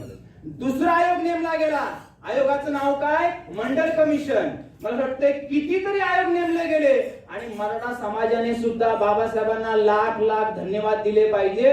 कारण मराठा समाजाने जेव्हा आरक्षणाची मागणी केली तेव्हा सुद्धा आधार कोणता होता? 340. 40 कलम, कारण 340 कलम आता इंग्लिश मध्ये तुमच्या समोर बोलून दाखवतो. Those who are socially and educationally backward, those who are socially आणि एज्युकेशनली बॅकवर्ड क्लास, हाच बंधूंनो जो शब्दप्रयोग आहे तोच मराठा समाजासाठी महाराष्ट्र शासनाने शॉर्ट मध्ये आणला आणि आरक्षण दिलं 16%. काय? एससीबीसी. काय पटते का नाही? काय समजवते? एससीबीसी जो निर्माण झाला म्हणजे ओबीसी निर्माण झाला कारण 340, एससीबीसी निर्माण झाला कारण 340. आणि मग पुढे जर आपण गेलो तर एससी बांधवांना पण दिलं, एसटी बांधवांना पण दिलं, मुसलमान बांधवांना पण दिलं. म्हणजे या देशातल्या अल्पसंख्याक लोकांसाठी सुद्धा काय केली? बाबासाहेबांनी तरतूद केली. आणि मला वाटतं ही तरतूद कशामध्ये आहे? वाचा कलम नंबर 29 ते 35. हे कुणासाठी आहे? विशेषतः या देशातल्या अल्पसंख्याक गणल्या गेलेल्या लोकांसाठी आहे. बंधूंनो, या सर्व कलमांचा अभ्यास होणे ही काळाची काय आहे? गरज आहे. आता तुम्हाला पुढे आणखीन आणण्याचा प्रयत्न करतोय मी. दुसऱ्यांदा वेळेचं तुम्हाला भान देतो. 9:20 झालेली आहेत. माझ्या हातामध्ये मोजून आता 18 मिनिटं आहेत. नाही, तुमची ऐकण्याची मानसिकता समोर ठेवून मला बोलायचं आहे. तर माझ्या हातामध्ये मोजून 18 मिनिटं आहेत. 18 मिनिटांमध्ये मला आता जे समजून सांगायचंय ते फार महत्वाचं आहे आणि हे इथल्या सभागृहातल्या सर्व लोकांसाठी फार महत्वाचं आहे. आणि ते कायम करण्यासाठी तुम्ही आम्ही जर प्रयत्नशील झालो नाही तर कदाचित पुढच्या 40 वर्षानंतर या सभागृहामध्ये एससी एसटी ओबीसी असोसिएशन जिवंत राहणार नाही. मला वाटतं काय झालं मंत्र भाऊ, काय बोलतात हे असं? आता जे भाकीत करतोय, तुमच्या समोर जी मांडणी करतोय ते फार महत्वाचं आहे. मला असं वाटतंय संविधान लागू झाल्यानंतर पहिल्या टप्प्यामध्ये आरक्षणाच्या माध्यमातून जे लोक लागले ते आता बऱ्यापैकी रिटायरमेंटच्या काय आहेत? कक्षेमध्ये आहेत. आणि आता सरकार नव्याने मात्र रिक्रुटमेंट काढायला काय नाहीये? तयार नाहीये. आणि जरी रिक्रुटमेंट काढलं तर रिक्रुटमेंट ज्या ठिकाणी होणार आहे तर सरकार एक सेक्टर आता प्रायव्हेट करण्याच्या दिशेने घेत आहे. तर तुम्हाला काय वाटतं पुढचं आता समजून घेतलं पाहिजे का नाही घेतलं पाहिजे? कारण हे भवितव्याचं आहे आणि हे भवितव्याचं जर समजून घ्यायचं असेल बंधूंनो तर फार महत्वाची बाब तुमच्या समोर ठेवण्याचा प्रयत्न करतोय. कलम नंबर 15(4), कलम नंबर 16(4) अतिशय मूलभूत आणि फंडामेंटल राईट्स मध्ये येणारी ही कलम आहेत. कलम नंबर 12 ते 35 ही फंडामेंटल राईट्स मध्ये येणारी कलम आहे. या कलमांचा सर्वांनी आवर्जून अभ्यास केला पाहिजे. तर मग कलम नंबर 15(4) मध्ये काय लिहिलेलं आहे? शेड्युल्ड कास्ट, शेड्युल्ड ट्राईब आणि those who are socially and educationally backward या लोकांना संख्येच्या प्रमाणात राज्य सरकारकडून शिक्षणामध्ये प्रावधान करण्यामध्ये कोणताही अवरोध असणार नाही. काय लिहून ठेवलंय? कोणताही अवरोध असणार नाही. म्हणजे राज्य सरकारला काय अधिकार दिलेले आहेत? एससी ला संख्येनुसार शिक्षणामध्ये काय द्या? प्रावधान द्या. एसटी ला संख्येनुसार शिक्षणामध्ये काय द्या? प्रावधान द्या. पण प्रॉब्लेम झालाय कोणाचा? फक्त ओबीसींचा. आणि तो का झालेला आहे प्रॉब्लेम? कारण ओबीसींची ओळख 15(4) मध्ये ओबीसी या नावाने नाही आहे. काय बोलतोय मी? ओबीसीची ओळख 15(4) या कलमामध्ये ओबीसीच्या नावाने नाही आहे. मागच्या वेळेला मला वाटतं हा मी मुद्दा बोललो होतो. तुम्हाला एक फार गांभीर्याचा मुद्दा समजवतो. अनुसूचित जाती केंद्रापासून ग्रामपंचायत पर्यंत अनुसूचित जातीचा आहे. अनुसूचित जमाती केंद्रापासून ग्रामपंचायत पर्यंत अनुसूचित जमातीच आहे. पण इमाव, मग इमाव म्हणजे काय बोला? म्हणजे इंग्लिश मध्ये काय? Other backward class. थोडक्यामध्ये काय? ओबीसी. आता केंद्रामध्ये ते वारंवार बोलताना ओबीसी बोलतात, पण तुम्ही ग्रामपंचायतीमध्ये जा, ग्रामपंचायतीमध्ये इमाव नाही आहे. ग्रामपंचायतीमध्ये आहे नामप्र. काय झालं? पहिल्यांदा ऐकलं का असं? हात वरती कर बाबा, पहिल्यांदा ऐकलं असं. आता आपण एवढं शिक्षण घेऊन सुद्धा जर एवढे अनभिज्ञ आहोत तर मग सामान्य लोकांचं काय? नामप्र म्हणजे काय? नागरिकांचा मागास प्रवर्ग. आता इथे अँकरिंग करणाऱ्या माणसाने जेव्हा सुरुवातीला असं म्हटलं, आजच्या कार्यक्रमाचे प्रमुख अतिथी देशमुख साहेब हे या ठिकाणी आलेले आहेत. सभागृहाला कळलं देशमुख आलेले आहेत. आजच्या कार्यक्रमाचे दुसरे प्रमुख अतिथी शिंदे साहेब या ठिकाणी आलेले आहेत. सभागृहाला कळलं शिंदे साहेब आलेले आहेत. आजच्या कार्यक्रमाचे प्रमुख वक्ते सुद्धा या ठिकाणी उपस्थित झालेले आहेत. लोकांची भाषण संपेपर्यंत उत्कंठा, नंतर पण उत्कंठा. अरे भाषण करायला कोण आला होता नावच नाही सांगितलं. तुम्हाला पण गांभीर्याने मुद्दा कळेल किंवा न कळेल. अनुसूचित जाती हा अनुसूचित केलेला आहे आणि अनुसूचित केलेला असल्यामुळे त्याला शिक्षणामध्ये आणि नोकऱ्यामध्ये प्रावधान देणं कायद्याने बंधनकारक आहे. तुम्हाला मुद्दा कळतोय का? अनुसूचित जाती ह्या अनुसूचित केलेल्या जाती आहेत, त्यामुळे त्यांना कायद्याने संख्येच्या अनुपातामध्ये देणं हे बंधनकारक आहे. ओबीसींना बंधनकारक का होत नाहीये? कारण ओबीसींच्या नावापुढे काय पाहिजे होता? SOBC. काय कळलं का काय बोलतोय? SOBC म्हणजे फुल फॉर्म मध्ये बोला, शेड्युल्ड अदर बॅकवर्ड क्लास. तर मला असं वाटतं बंधूंनो, या तुमच्या तारापूरच्या या एरियामध्ये तुम्हाला 52% पेक्षाही जास्त कोण दिसले असते? ओबीसी दिसले असते. पण हे का होत नाहीये? तर ओबीसींची अनुसूची नाहीये. ओबीसींची अनुसूची का नाहीये? ओबीसींची जनगणना होत नाहीये. जनगणना का होत नाहीये? सरकार जनगणना करायला तयार नाहीये. मग तुम्हाला काय वाटतं? संविधान दिनाच्या निमित्ताने जनगणना सुद्धा समजून घेणं काळाची काय आहे? गरज आहे. आणि मग 15(4) मध्ये तिघांना प्रावधान आहे, दोघांना कंपल्सरी मिळतंय, तिसऱ्याला मिळतंय पण कमी प्रमाणात मिळतंय कारण आकडा निश्चित नाहीये. 16(4) कडे तुम्हाला घेऊन येतो. 16(4) मध्ये काय आहे? अनुसूचित जाती, अनुसूचित जमाती आणि शैक्षणिक आणि सामाजिक दृष्ट्या मागास प्रवर्ग यांना नोकऱ्यांमध्ये संख्येच्या अनुपातामध्ये प्रावधान करण्यासाठी राज्य सरकारला अवरोध असणार नाही. म्हणजे नोकऱ्यांमध्ये प्रावधान कशामध्ये आहे? 16(4). शिक्षणामध्ये प्रावधान कशामध्ये आहे? 15(4). आणि हे SC/ST ला का मिळतंय? SC/ST ला का मिळतंय? कारण अनुसूची आहे. ओबीसी ला का मिळत नाहीये? कारण अनुसूची नाहीये. याचा अर्थ बंधूंनो, संविधान समजून घेता घेता जनगणना हा मुद्दा समजून घेणं काळाची गरज आहे. आणि म्हणून वेळ पुढे सरकतोय आणि शेवटच्या 8 मिनिटांमध्ये, कारण मला असं वाटतंय बोलता बोलता मी काही जणांचे चेहरे पण वाचतोय, काही जणांच्या चेहऱ्यावरती भुरळ आलेली आहे आणि काही जण आता या मानसिकतेमध्ये पण आहेत की देवरे सर जरा आता हे जरा जास्त झालं, कारण तास 45 मिनिटाचा असतो आणि सर तुमचे 55 मिनिटं झाले. तर म्हणून मी जास्त न घेता शेवटचा जो मुद्दा सांगतो तो फार महत्वाचा आहे आणि त्या मुद्द्याला घेऊन मी या ठिकाणी माझ्या वाणीला विराम देईन. आणि निश्चितपणे जर आपण पुन्हा बोलवलं तर आपण आणखीन सविस्तर काही मुद्दे समजून घेऊ. कारण बंधूंनो, संविधान हा एका दिवसाचा विषय नाही. बनवायला लागले 2 वर्ष 11 महिने 18 दिवस. मी एका तासात कसं काय सांगू? बनवायलाच लागले शिंदे साहेब 2 वर्ष 11 महिने 18 दिवस. आणि तुम्ही अपेक्षा काय करताय? एका दिवसात भारतीय संविधान समजलं पाहिजे. अरे समजवणाऱ्याला तर समजलं पाहिजे. तर तो साध्या भाषेमध्ये ज्यांना सांगायचं त्यांना समजवेल ना. याचा अर्थ मी वारंवार वाचण्याचा प्रयत्न करतोय. कधी कधी मला सुद्धा आकलन होत नाही की बाबा याचा मतितार्थ नक्की त्यांना काय अपेक्षित होता, तत्कालीन त्यांना काय अपेक्षित होतं आणि प्रासंगिक आता आपल्याला काय अपेक्षित आहे. बंधूंनो, हे सर्व तारतम्य ठेवून संविधान समजून घ्यावं लागेल. आणि म्हणून शेवटचं महत्वाचं कलम तुमच्या समोर ठेवतो जे फार महत्वपूर्ण आहे. आणि या ठिकाणी ठरलेल्या 7व्या मिनिटामध्ये मी या ठिकाणी माझ्या वाणीला विराम देईन. सर्वांनी सरते शेवटचा मुद्दा गांभीर्याने ऐकण्याच्या आधी एक फार गांभीर्याचा मुद्दा आधी मी पहिल्या तुमच्या समोर ठेवण्याचा प्रयत्न करतोय. तुम्हाला काय वाटतंय? SC, ST, OBC तिघांनी एकत्र यायला पाहिजे का? म्हणजे आता एकत्र आपण आलेलोच आहोत. केवळ संघटनात्मक एकत्र येऊया का मनाने पण एकत्र येऊया? तुम्हाला काय वाटतं? मनाने पण एकत्र येऊया? हो तरी बोला, नाही तरी बोला. मनाने एकत्र येऊया, विचाराने एकत्र येऊया. मनाने एकत्र येऊया, विचाराने एकत्र येऊया आणि या दिशेने वाटचाल करूया. काय दिशेने वाटचाल करूया? आता जातीयता नाही, भारतीयत्वाची जाणीव घेऊन काय करूया? बघूया. काय बोलतोय मी? आता जातीयता नाही, भारतीयत्वाची जाणीव करून घेऊन काय करूया? जगूया. तरच मला असं वाटतं संविधान वाचवण्यासाठी सर्व जाती धर्माचे लोक रस्त्यावरती उतरल्याशिवाय राहणार नाहीत. मग आता जो शेवटचा मुद्दा सांगतोय तो फार महत्वाचा आहे. सर्वांनी हा मुद्दा गांभीर्याने ऐकावा. भारताच्या राज्यघटनेमध्ये कलम नंबर 45 आणि 46 डायरेक्टिव्ह प्रिन्सिपल्स आहेत, मार्गदर्शक तत्व. या मार्गदर्शक तत्वामध्ये सुद्धा आपल्याला काही अधिकार देऊन ठेवलेले आहेत. फक्त ते अधिकार कधी मिळतात?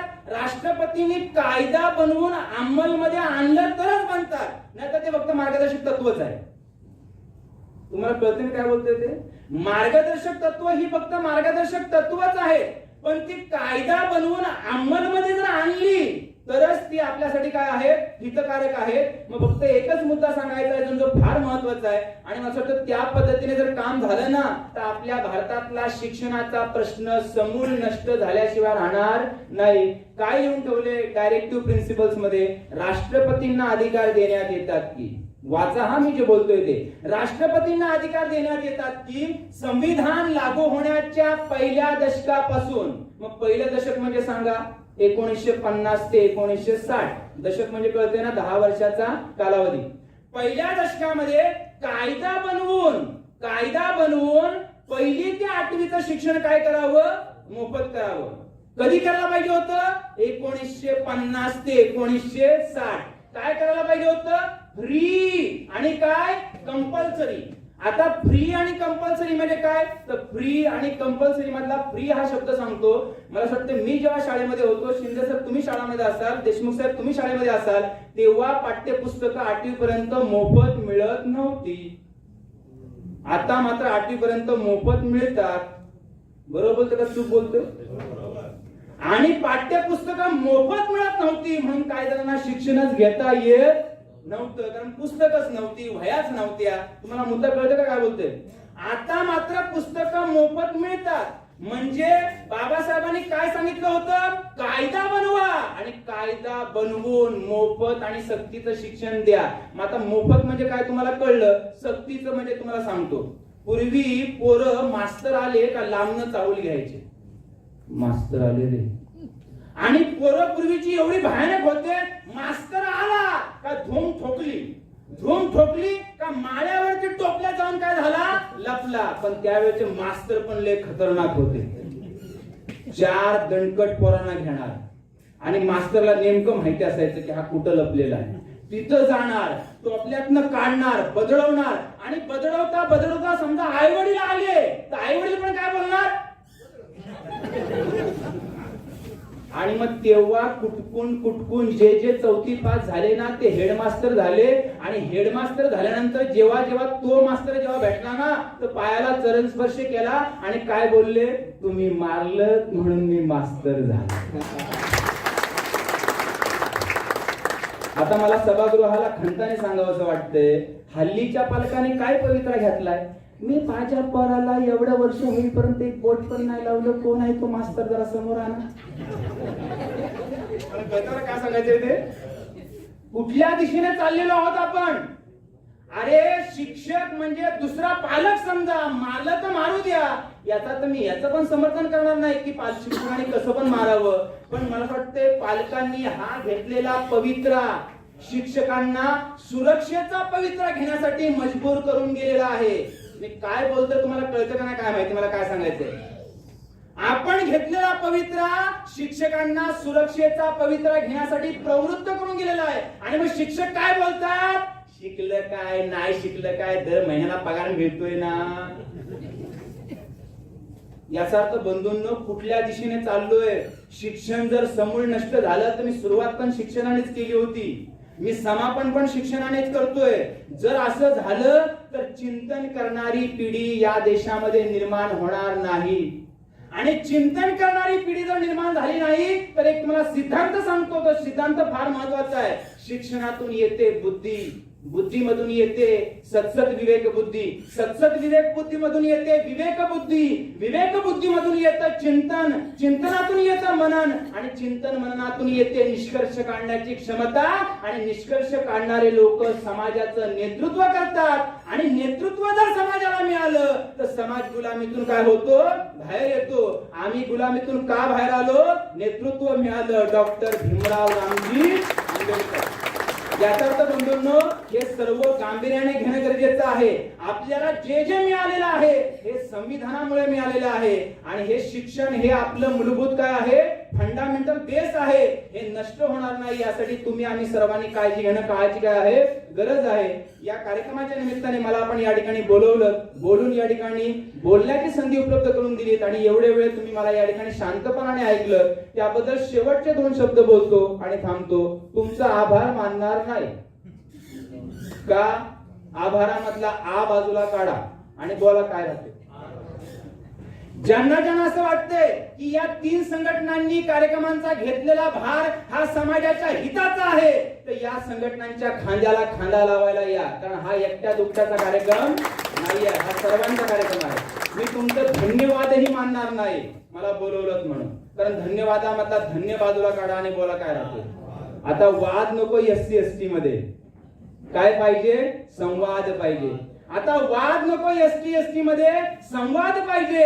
आणि मग जर संवाद निर्माण झाला तर भारतीय संविधान वाचणार 100%. आणि संविधान जर वाचलं तर आपले हक्क आणि अधिकार अबाधित राहणार 100%. त्यामुळे मला बोलवलं, उपकृत या ठिकाणी केलं, त्याबद्दल मनपूर्वक ऋण व्यक्त करतो आणि या ठिकाणी थांबतो.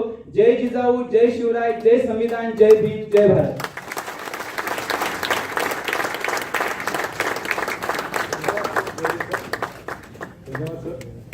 मी तुमचे आभार मानणार नाही, पण जोरात राहायचा गरगरत व्हायला पाहिजे, जेणेकरून आपण त्यांना एक पोट पावती होते. धन्यवाद सर. जे मुद्दे मांडले हे भरपूर एकदम सटीक होते आणि आपण घरी जाऊन त्याचा प्रयत्न करू. प्रथमतः आपण एक संविधान विकत घेऊ आणि त्या संविधानाचं वाचन व्हायला पाहिजे. भलेही आपले समजू नको, 1 वेळा 2 वेळा 3 वेळा वाचायला हवे. त्यानंतर आपल्याला जे कलम दिले, जे आपले आर्टिकल्स दिले ते आपल्याला समजतील. धन्यवाद सर. त्यानंतर आमचे मुख्य अतिथी माननीय देशमुख सर, त्यांना मी विनंती करतो की आपल्या विचाराने आम्हाला थोडंसं मार्गदर्शन करावे. देशमुख सर.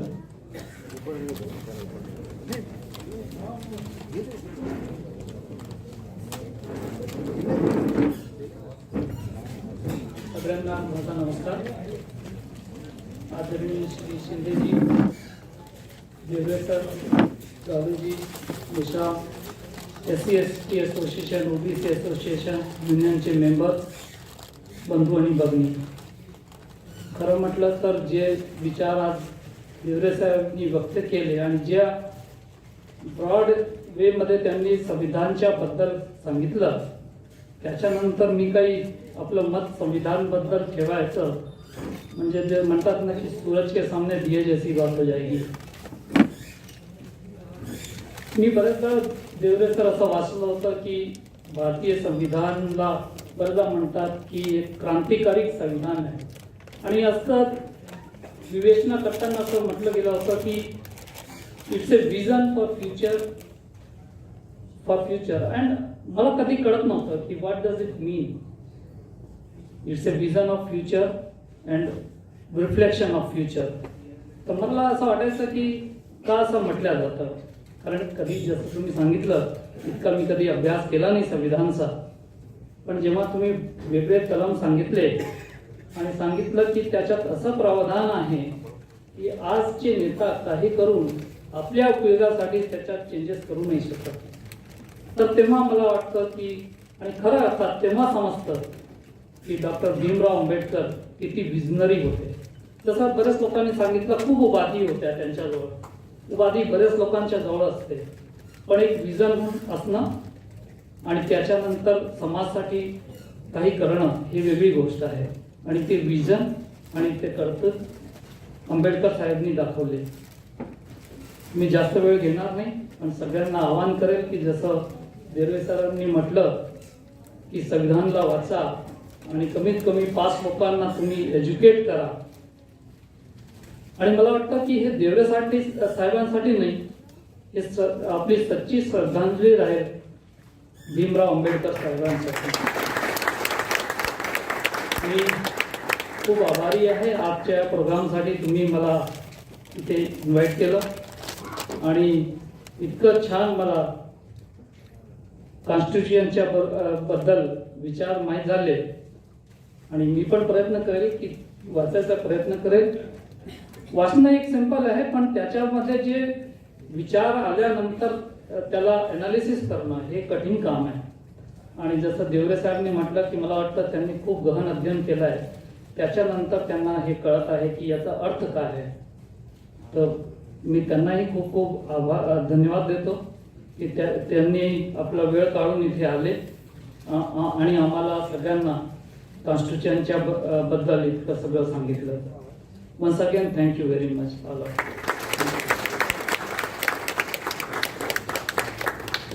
Thank you sir. त्यानंतर पुढचा कार्यक्रम मी Tarapur side SC employee welfare असोसिएशनचे अध्यक्ष माननीय मेश्राम साहेब यांना विनंती करतो की त्यांनी आपले साईड डायरेक्टर माननीय देशमुख सर यांना मेमोंटो द्यावा.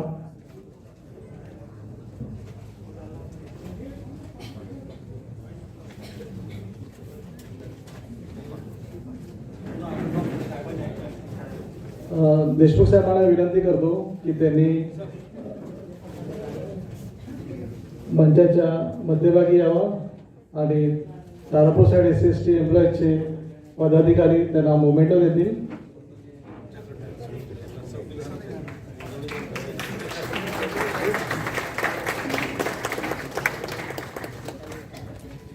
धन्यवाद सर. मी OBC एम्प्लॉई वेलफेअर असोसिएशनचे पदाधिकारी अध्यक्ष तसेच त्याचे जनरल सेक्रेटरी नाळे सर यांना विनंती करतो की त्यांनी माननीय आपले विशेष अतिथी माननीय शिंदे सर यांना मोमेंटो द्यावा.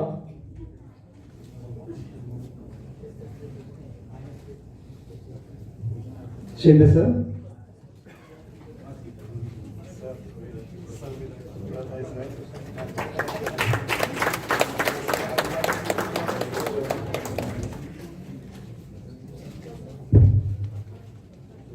Thank you sir. थँक्यू गावडेजी. त्यानंतर जो आपण दरवर्षी जो ऑफिशियल मोमेंटो आपल्या जे आपले प्रमुख वक्ते असतात त्यांना दिला जातो, तर मी माननीय शिंदे साहेबांना विनंती करेन की त्यांनी जो मोमेंटो आहे ऑफिशियल मोमेंटो हा आपले प्रोफेसर सुनील देवरे सरांना देण्यात यावा.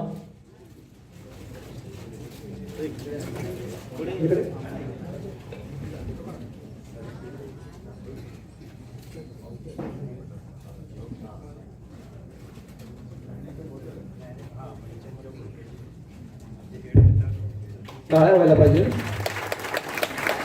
तर जे मार्गदर्शन आपल्याला देवरे सरांकडून मिळालं आहे एकदम फलप्राप्तीसारखं आहे. कारण की आम्ही त्यांना 19 फेब्रुवारीला ऐकलं होतं. कारण की तो ज्यांचा टेम्पो आहे मार्गदर्शन करण्याचा होता अतिशय मी भन्नाट असा शब्द वापरेल, भन्नाट आहे. Thank you sir. त्यानंतर Tarapur side SC employee welfare association कडून एक त्यांना आणि OBC असोसिएशन कडून सरांना देवरे सरांना एक मोमेंटो देण्यात येत आहे, तो त्यांनी स्वीकारावा. तर त्यांनी विचार मंचाच्या मध्यभागी यावा. OBC असोसिएशनचे पदाधिकारी देशमुख सरांना मी विनंती करतो की सर तुम्ही सुद्धा यावं.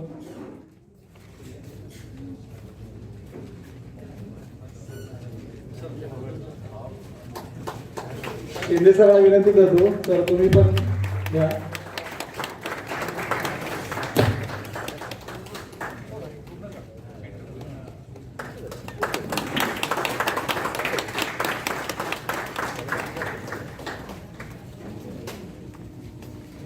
थँक्यू देशमुख साहेब. थँक्यू शिंदे साहेब. प्रोग्राम पुढे येताना शेवटची जी कडी असते जी वोट ऑफ थँक्स असते, तर मी OBC असोसिएशनचे पदाधिकारी माननीय उमेश भांबरे यांना विनंती करतो की त्यांनी यावं आणि वोट ऑफ थँक्स करावे.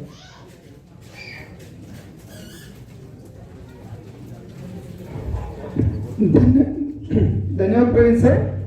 ऍक्च्युली जेव्हा मला हे सांगण्यात आलं की तुम्हाला आभार प्रदर्शनचं एक कार्य करायचं आहे तर मी थोडा आनंदी झालो. त्याचं एक वेगळं कारण आहे, कारण देवरे सरांच्या आधी भाषण देणं ही खूप मोठी कला आहे.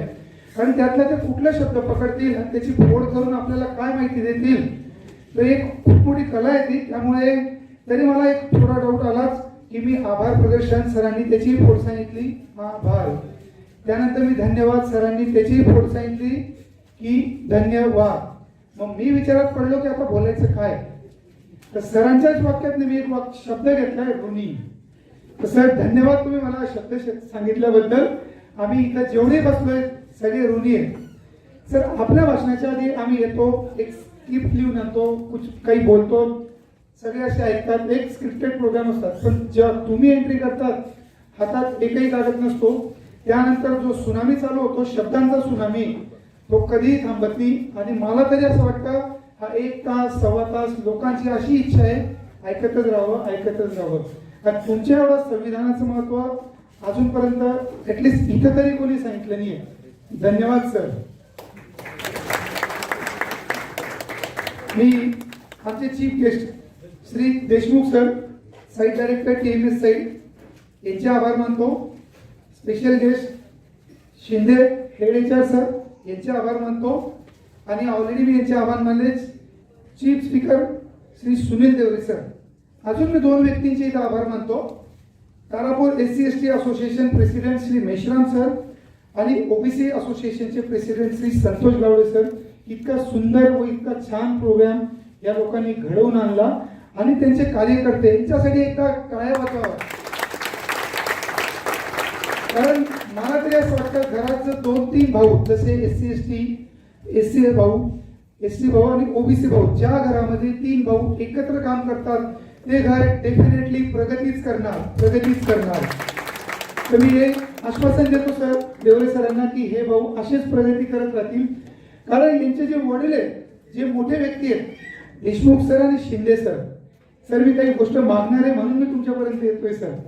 देशमुख सर आणि शिंदे सर यांचे विशिष्ट आभार मानतो. कारण यांच्या आधी जे व्यक्ती होऊन गेले, जे साईट डायरेक्टर सर होते, जे हेड HR होते, त्यांनी आम्हाला एक खूप मोठी मदत केलेली आहे. आम्हाला एक OBC असोसिएशनचा बोर्ड लँड साईडला अवेलेबल करून दिलेला आहे.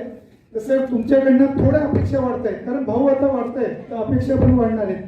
सर मी दोघांना विनंती करतो, असंच एक सर OBC असोसिएशनसाठी एक ऑफिस कॉलनीसाठी प्रोव्हाइड करून द्यावं सर. त्या ऑफिसमध्ये आम्ही बसून 2-3 भाऊ विचार करू शकतो की आपण सगळ्यांना घेऊन कसं पुढे प्रगती करणार. तर सर हा मुद्दा कृपया सगळ्यात पहिले घेण्यात यावा ही विनंती. त्यानंतर इथं आलेले सगळे असोसिएशन्स मी एक करत नाव असतो. Tarapur power project employees association 3 and 4, Tarapur अणु ऊर्जा कर्मचारी संघ 3 and 4, तारापूर परमाणु अंजुमन welfare association, Tarapur atomic power station employees association 1 and 2, स्थानीय लोकाधिकार समिती, भारतीय सम्यक बौद्ध समाज, त्यानंतर HR section, transport section, security section, colony civil, colony electrical, colony security. यानंतर सगळ्यात महत्वाचं उपस्थित बंधू भगिनींनो, तुम्ही एवढा वेळ शांतपणे ऐकले त्याबद्दल आमच्याकडनं सगळ्यांना धन्यवाद, आभार.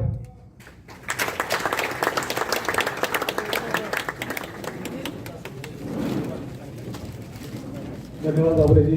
कार्यक्रमाची सांगता झाली असं आम्ही जाहीर करतो. तर पुन्हा एकदा मी सगळ्यांचे आभार मानतो की तुम्ही जो बुद्धिजीवी वर्ग आहे तो